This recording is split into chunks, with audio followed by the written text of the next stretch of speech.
ॐ देवी उवाच देवादेव महादेव त्रिकालग्ना महेश्वर करुणाकर देवेशा भक्तानुग्रहकारक अष्टोत्तरशतं लक्ष्म्याः श्रोतुमिच्छामि तत्त्वतः। ईश्वर उवाच देवी साधु महाभागे महाभाग्यप्रदायकं सर्वैश्वर्यकरं पुण्यं सर्वपापप्रणाशनं सर्वदारिद्र्यशमनं श्रवणात् भुक्तिमुक्तिदं राजवस्यकरं दिव्यं गुह्यागुह्यतमं परं दुर्लभं सर्वदेवानां चतुष्षष्टिकलास्पदं पद्मादीनां वरान्तानां निधीनां नित्यदायकं समस्तदेवसंसेव्य अणिवाद्यष्टसिद्धिदं किमत्र बहुनोक्तेन देवी प्रत्यक्षदायकं तव प्रीत्याद्य वक्ष्यामि समाहिता मनः शृणु।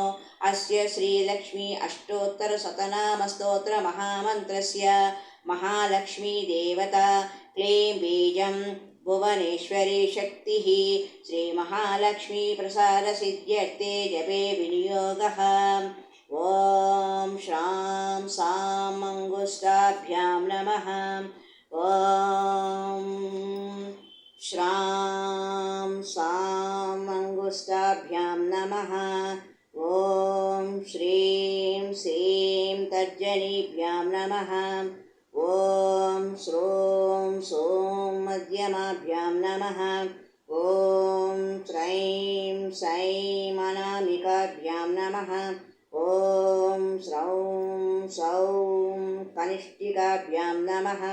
ॐ स्रं सं करतलकरपृष्ठाभ्यां नमः। ॐ स्रं सं करतलकरपृष्ठाभ्यां नमः। ॐ श्रां सां हृदयाय नमः। ॐ श्रीं श्रीं शिरसे नमः। ॐ श्रों सों शिखायै औषट्। ॐ श्रैं चैं कवचाय हुं। ॐ श्रौं सौं नेत्रत्रयाय औषट्। ॐ शं अश्राय फट्। ॐ भूर्भुवस्सुवरोमिति दिग्बन्धः। ध्यानं वन्दे पद्मकरां प्रसन्नवदनां सौभाग्यदां भाग्यदां हस्ताभ्याम् अभयप्रदां मणिगणैर्नानाविधैर्भूषितां भक्ताभीष्टफलप्रदां हरिहरब्रह्मादिभिः सेवितां पार्श्वे पङ्कजशङ्खपद्मनिधिभिर्युक्तां सदा शक्तिभिः सरसिजनयने सरोजहस्ते धवलतरां सुखगन्धमाल्यशोभे भगवती हरिवल्लभे मनोज्ञे त्रिभुवनभूतिकरि प्रसीद मह्यं। प्रकृतिं विकृतिं विद्यां सर्वभूताहितप्रदां श्रद्धां विभूतिं सुरभिं नमामि परमात्मिकां। वाचं पद्मालयां पद्मां शुचिं स्वाहां स्वदां सुधां धन्यां हिरण्मयीं लक्ष्मीं नित्यपुष्टां विभावरीम् आदितिं चादितिं दीप्तां वसुधां वसुधारिणीं नमामि कमलां कान्तां कामाक्षीं क्रोधसम्भवाम् अनुग्रहपदां बुद्धिम् अनगां हरिवल्लभाम् अशोकाम् अमृतां दीप्तां लोकशोकविनाशिनीं नमामि धर्मनिलयां करुणां लोकमातरं पद्मप्रियां पद्महस्तां पद्माक्षीं पद्मसुन्दरीं पद्मोद्भवां पद्ममुखीं पद्मनाभाप्रियां रमां पद्ममालाधरां देवीं पद्मिनी पद्मगन्धिनीं पुण्यगन्धां सुप्रसन्नां प्रसादाभिमुखीं प्रभां नमामि चन्द्रवदनां चन्द्रां चन्द्रसहोदरीं चतुर्भुजां चन्द्ररूपां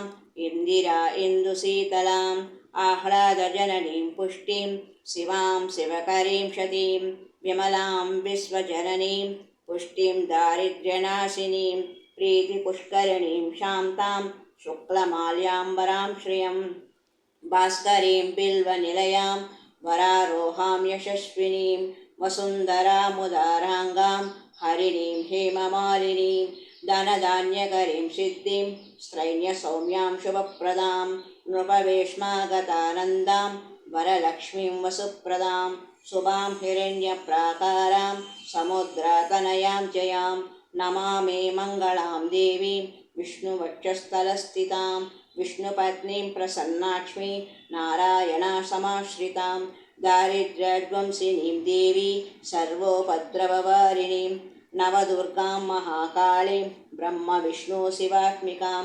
त्रिकालज्ञानसम्पन्नां नमामि भुवनेश्वरीं लक्ष्मीं क्षीरसमुद्रराजतनयां श्रीरङ्गधामेश्वरीं दासीभूतसमस्तदेववनितां लोकैकदीपाङ्कुरां श्रीमन्मन्दकटाक्षलब्धविभव ब्रह्मेन्द्रगङ्गाधरां त्वां त्रैलोक्यकुटुम्बिनीं सरसिजां वन्दे मुकुन्दप्रियां मातर्नमामि कमले कमलायताक्षी श्रीविष्णुकमलवासिनी विश्वमातः क्षीरोदये कमलकोमलगर्भगौरी लक्ष्मी प्रसीद सततं नम समतां शरण्ये त्रिकालं यो जपेद्विद्वान् षण्मासं विजितेन्द्रियः दारिद्र्यं ध्वंसनं कृत्वा सर्वमाप्नोत्ययत्नतः देवी नामसहस्रेषु पुण्य अष्टोत्तरं शतं येन श्रियमवाप्नोति कोटिजन्मदरिद्रतः भृगुवारे शतं धीमान् पठेत् वत्सरमात्रकम्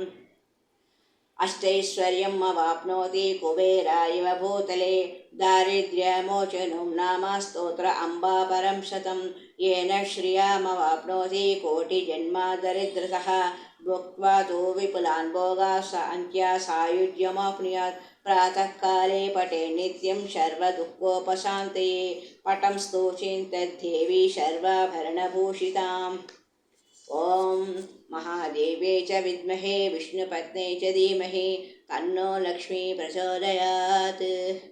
ॐ तत्सत्।